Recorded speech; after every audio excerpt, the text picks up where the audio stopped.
Our CES 2025 coverage is made possible by Thermaltake, Azus, XPG, Haven, Lian Li, CableMod, and Bitspower.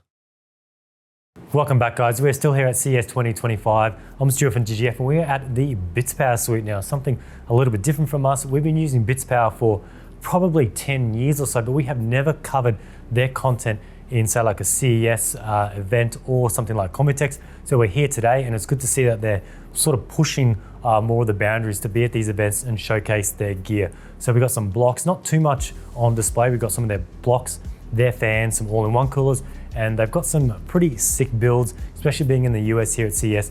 They've reached out to a lot of modders. They've got some really nice builds on display. I actually managed to lug the recent Lian Li DK07 desk build I did, this monstrous desk that had that OLED screen in the middle. That was all Bitspower. I still happen to have it together when they reached out to me to say, hey, do you have any Bitspower builds? We're doing this suite. Do you want to bring anything? And I was like, hey, I've got this desk. It's going to be a mission, but I'll jam it in my car. I'll have it on display and it just really pops. And it's a nice little centerpiece in this room. So let's jump in and check out what they have.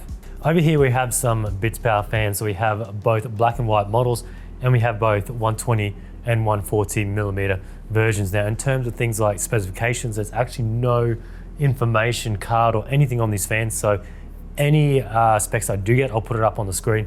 It looks like these are sort of early models. One thing I did notice that is nice is, I'll get some downward shots in B-roll, is that there is a Bitspower logo that is on the top of each of these fans. If I turn this way, there's a little logo. Now that can spin around and that's just held in there via a magnet. So sometimes when you have fans and you either put them at the bottom of your case or at the top of the case, the logo is going to be upside down, but you can just spin that around as well. And I also want to know your thoughts on the Bitspower logo, because that does come up a bit. It is a dragon. Would you like to see that used less when it comes to water cooling products, like less on blocks? I know on some of their CPU blocks and GPU blocks, it's normally in sort of one corner on the block. Even on the GPU, it's on the backplate. So that's not too bad. What about fittings? Things like, do you not want to see a logo on every single fitting? Maybe one logo on maybe the end collar on a hard tube fitting, or just let us know your thoughts. Other things on these fans, I don't know if they're reverse blade yet, but I can see around the back, oh yes, so they are reverse blade. So they have standard flow, reverse flow, they have RGB, the back is non-RGB modes, and this one here is non-RGB as well, because you can tell the RGB have the translucent fan blade, and then the non-RGB have the standard solid blade, which are along the top here. But yeah, that's pretty much on these fans. Now we can't be covering Bitspower content without going over some of their new blocks. Now they haven't gone crazy, just a few models here. We all know in the water cooling world, nothing sort of changes too fast. Now these blocks here, we'll start at these. These are the Summit Prime. The main thing I like about these, we have the Intel version here, these two, and now we have the AMD version here. AMD version a little bit longer and narrower. The main thing I like is the removable top cover. That's just held in by magnets. This one's a white one here. This one's a more acetal black plastic one, and I like that look there. Very nice, stealthy.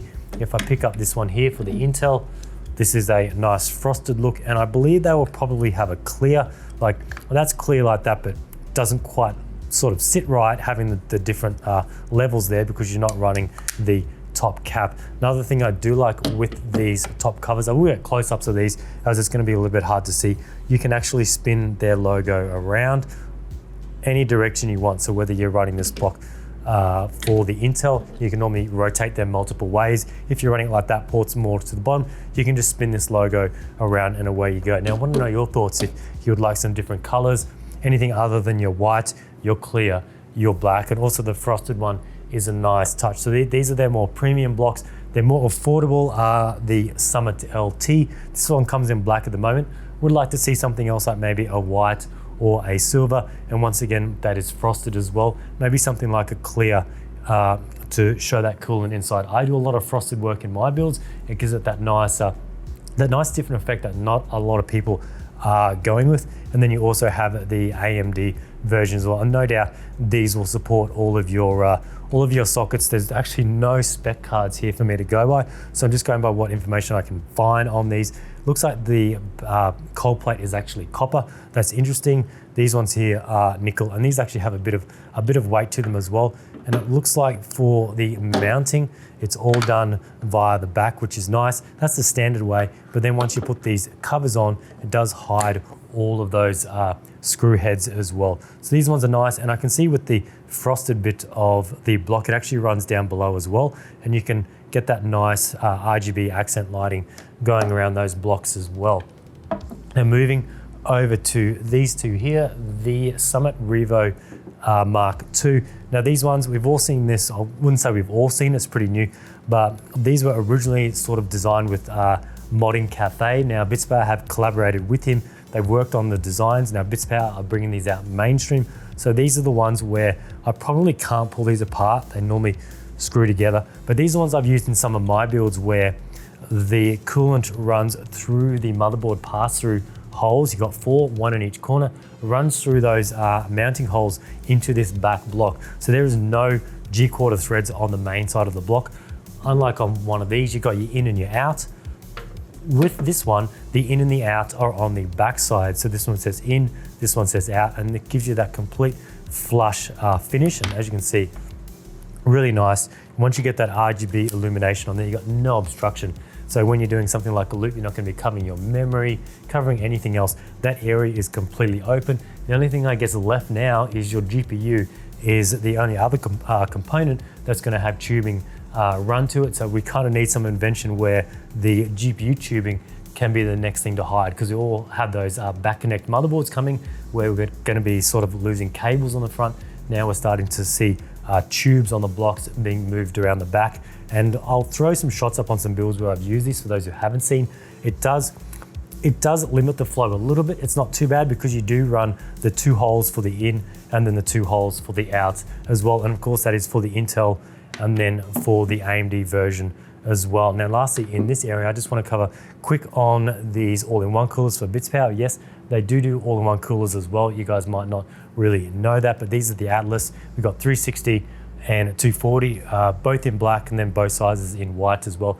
Now I reached out to guys that they are using an Asetek design. No, this is their own internal design, so it'll be interesting to see some performance results. Obviously these are new, no real information on these yet, and I don't really have much on these for spec wise, but they do look pretty good, and they do have a infinity mirror on the top as well. Over here, Bitspower have a new distro. It is going to be a little bit dark because we're right next to the window. I did have to close it, but this is all lit up, so it should be able to see this quite nicely. Now, this is a distro that Bitspower have done in conjunction with HYTE. This is the Y70, obviously not the Y70 Touch, because you don't want to interfere with the screen on that case. So the non-touch, and this is exactly how the distro comes. Now, this is done by JC Customs, by Justin.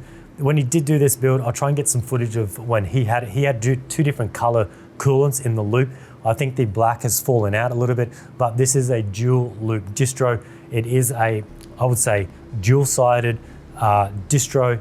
The CPU loop is all of what you can see is the white, and then the GPU loop is all of this bottom area, which was meant to be the black coolant. And when he did it, when it was really freshly done, it looked really nice. Now in terms of price, I'm not sure on this one.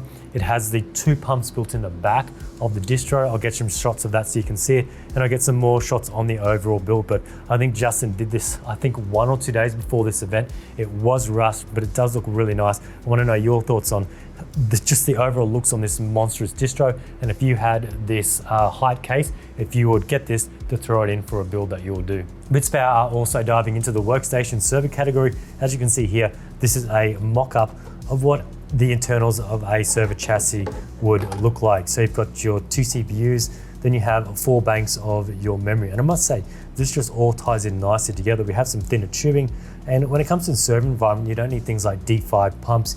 You don't need things like standard consumer water blocks, standard consumer tubing. It just makes it so much bigger. And in a server case, you don't have all of that room, especially if it's going to be rack mountable. And then we also have some sort of confined units here, which are completely sealed, and these are interesting radiators. They look very, very highly stacked. No doubt these fans, they look like 90 mil. They're going to be high performance, but only due to how thick that radiator is. And then over here, we have something what I can only assume is going to be a dual pump setup. Obviously, you don't need something like a massive D5 with a tube reservoir in a server. You're not going to have room with it. So something like this is just going to fit in there nicely, and that'll just keep all of that coolant going around in that system, but not much info on here. A lot of you guys probably aren't going to be interested in that, but it is good to see Bitspower are branching out into different areas. So that's it on our Bitspower coverage here at CES. Just a quick video there covering those new products, the fans. The blocks will be probably what you guys are most interested in. Anyway, I hope you enjoyed the video. Thank you for watching. I want to thank Bitspower for supporting our CES coverage, and we'll see you in the next one.